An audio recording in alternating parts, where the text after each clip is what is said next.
Hello, everyone. My name is Carly Jensen, and I am a fellow with the Civil War Institute here at Gettysburg College.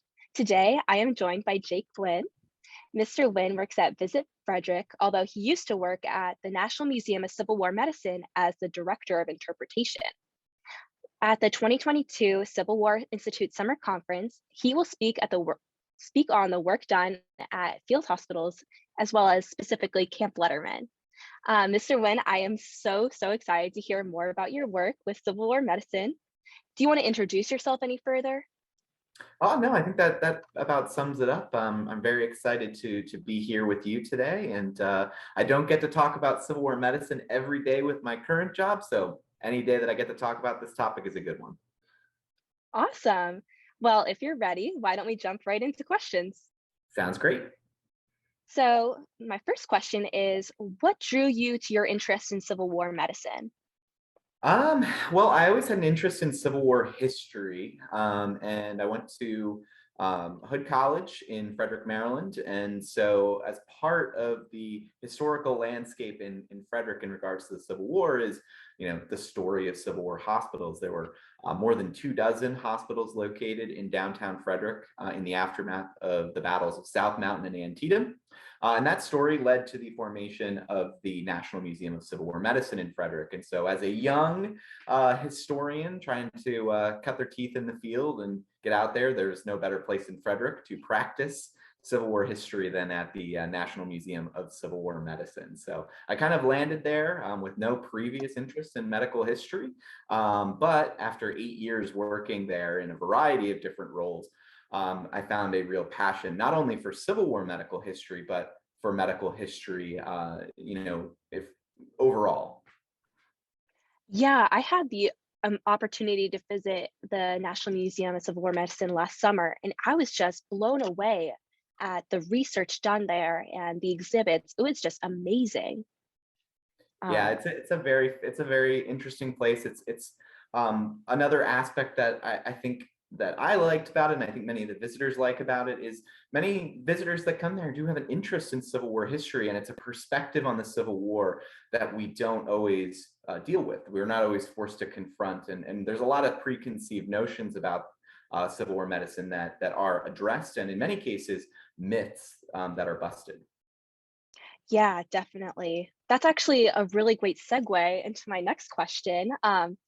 Many Civil War doctors and surgeons are remembered as butchers, and there are some of these medical procedures, such as amputations, that are characterized as kind of archaic. Is there any truth to this legacy? And if not, how should we interpret the legacy of these doctors? Yeah, that is a great question, and one that we addressed at the museum every single day. And there is of course bits of and grains of truth in that. Knowledge of medicine in the mid 19th century in America were, by modern standards, very minimal. They don't understand germ theory. They have very little understanding of how disease works. But what we always discuss at the museum, and talking about Civil War medical history, is that these surgeons and nurses, medical practitioners, they did have a good understanding of how to deal with trauma, how to deal with gunshot wounds, how to deal with traumatic injuries, especially to the extremities, not so much to the core of the body, but they did have a good grasp of how to treat a gunshot wound. And for those that didn't, their experience in the field on some of the horrific battlefields like Antietam is going to lead to advances in military medicine that are going to be really important. And they do have access, I should say, most crucially, to anesthesia. And that is going to play a major part in why Civil War medicine is not as horrific as it is often made out to be, especially in popular culture, because doctors did have access to anesthesia, chloroform, and ether, and they used it in darn near every surgery performed during the conflict. Yeah, that's a great point. Anesthetic was a huge part. Uh, yeah, thank you so much for that one. Speaking of Civil War field hospitals, could you maybe talk a little bit about what is so significant about Camp Letterman? When was it established, and when did the last doctors leave Gettysburg specifically? Yeah, so this is a such an important aspect of the medical story of the Battle of Gettysburg is the formation of Camp Letterman in the aftermath of the battle. Camp Letterman is a battlefield general hospital, and this is kind of a new concept that is being played around with within the United States Army during the Civil War era. There is a hospital upon which it's sort of based, although it's much larger in terms of size and scope. The camp is named for Jonathan Letterman, who is the medical director of the Army of the Potomac, U.S. Army that fought at Gettysburg. Letterman, after the Battle of Antietam, had played around with this idea of a battlefield general hospital at a place called Smoketown Hospital in Sharpsburg, Maryland, very close to the Antietam battlefield. This was, by comparison to Camp Letterman, tiny, but it established an idea that it was good to have a longer term facility constructed near the battlefield to care for patients who were too poorly to be able to transport to more firmly established hospitals in major cities like Washington or Philadelphia or Baltimore. And so this concept worked in the aftermath of Antietam. And so in the wake of the Battle of Gettysburg, of course, with twice as many casualties as the Battle of Antietam had, this idea is going to be brought back and is going to be expanded. And so just east of Gettysburg, there's going to establish a long-term general hospital, a tent hospital that would be very well organized to care for thousands of patients who were not yet stable enough to be moved on to those general hospitals. And in the case of Gettysburg, many of them are going to Baltimore and Philadelphia. Some are going to go to Harrisburg as well. And so in the weeks and months after the Battle of Gettysburg, Camp Letterman is going to be the premier medical facility near the Gettysburg battlefield. It's where patients are going to be transferred out of the barns and the homes and the churches of Gettysburg, and they're going to be moved to those 10 hospitals. And so it plays a really, really important role in the medical story at Gettysburg in 1863. Awesome. That is so interesting that how it kind of evolved over time from this very small hospital to a much larger scale tent hospital. Um, Thank you. So my next question has to do with field hospitals again. So a lot of these field hospitals were constructed on working farms, such as like the George Spangler Farm here in Gettysburg. How did doctors kind of negotiate with farmers to use their land, and were they provided any compensation? Yeah, it's a great question. So because this is a battlefield situation, there we have massive armies on the move. And when they need these hospitals established close to the front lines, they're going to be utilizing nearby structures, in many cases, barns, homes, any place where surgeons could get out of the elements and be able to operate on patients that need medical attention.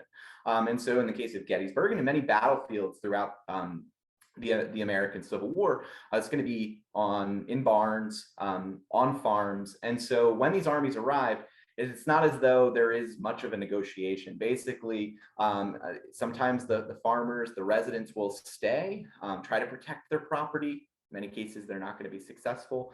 There isn't a kind of handshake or anything. The army comes in and military necessity is going to take over. And so they're going to requisition anything that they need. They're going to take everything that they need. And in many cases, it's going to destroy these properties that they had come across in places like the Spangler Farm. And so what happens and we at the Civil War Medicine Museum told the story at the Pry House at Antietam because we have a lot of research on what happened to that family's farm. Basically, they did ask for, in the aftermath of the Battle of Antietam, ask for money back from the government for all of the items that were taken or destroyed in the course of the Army's occupation. And this is commonplace on the battlefields in Maryland and Pennsylvania, where U.S. Army is on what is loyal Unionist, Union state ground. And in some cases, these farmers aren't going to get much back for those damages, but they did try in many cases to do that.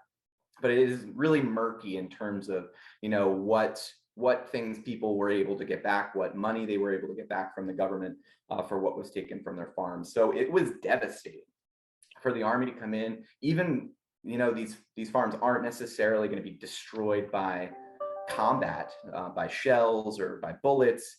They're going to be destroyed by their use as a hospital, and all of the gore and all of the very unpleasant nature of these places did leave a devastating toll on these farms and the families who were then going to have to put their lives back together after the battle was over. Yeah, and you mentioned bullets and shrapnel a little bit. Were there any battles that you know of that came in close contact with any of these farms where the doctors may have had to abandon their patients or something like that? Absolutely, yeah. So this is a situation that happened on many Civil War battlefields. Civil War combat is chaotic by its nature. There's a lot of smoke. Black powder weaponry is going to cover these fields in smoke. Surgeons, medical personnel did attempt to mark their hospitals. Red flags were kind of the universal sign in this age before Clara Barton forms the American Red Cross.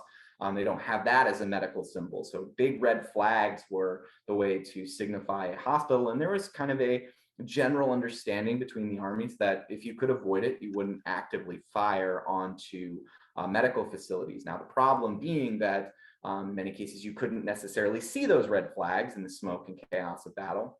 In other cases, artillery would overshoot their intended target and hit the hospitals behind the lines. That's the case with the Spangler Farm at Gettysburg coming under artillery fire. In other cases, those hospitals were also serving in other capacities. So take the Battle of Chancellorsville, Chancellor House in May of 1863, the center of that battlefield, serves not only as a hospital for patients streaming in from the woods nearby, but also serves as Joseph Hooker's headquarters. And so that is a legitimate military target. And so that would oftentimes happen as well, as these hospitals are serving multiple roles. And so that makes them a legitimate target for enemy fire. So it is, again, a pretty complicated and complex situation when you're dealing with where these hospitals are located. You want them to be close to the front line so it's easy to access, but you don't want them to be too close so they're actively coming under fire. These surgeons are dealing in many cases with some really rough situations because trying to operate while under active artillery fire or small arms fire was darn near impossible.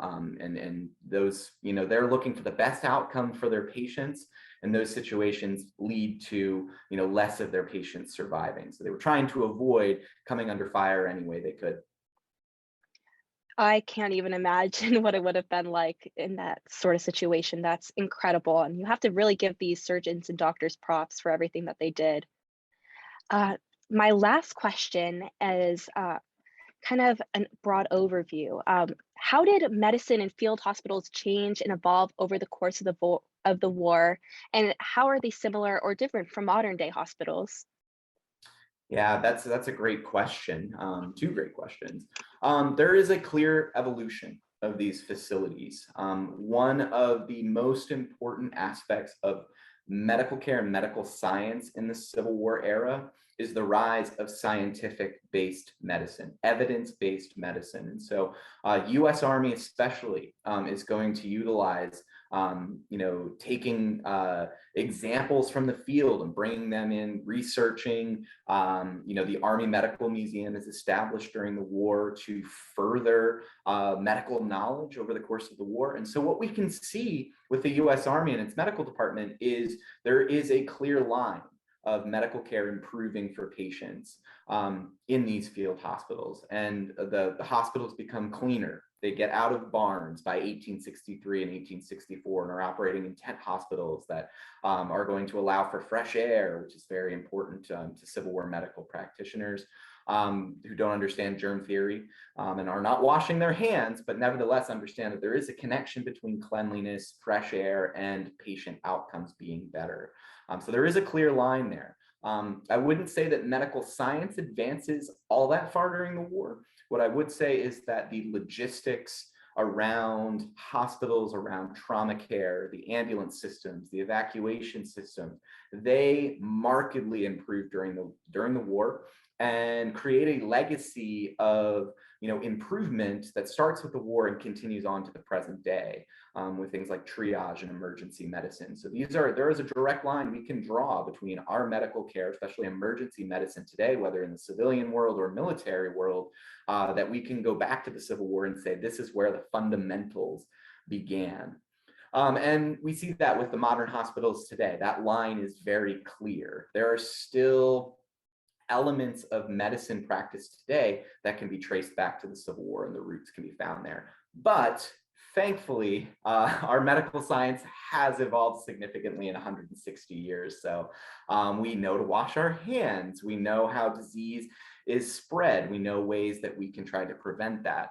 And so we can be very thankful for modern medical science, but we can also be very thankful for the Civil War medical practitioners for creating a baseline upon which all of the developments over the last 160 years were built.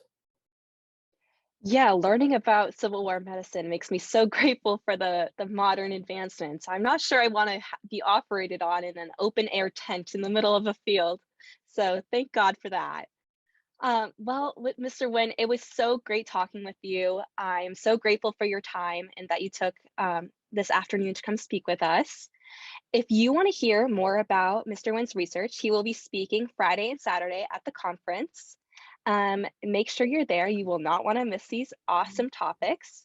Thank you again. And that's all I have. Awesome. Thanks for having me. And yeah, very excited for the conference. Awesome. Thank you. Yeah, happy to be here. It was a lot of fun. Like I said, any day I get to talk about Civil War medicine is it's a good day because I don't get to do it as much as I used to. So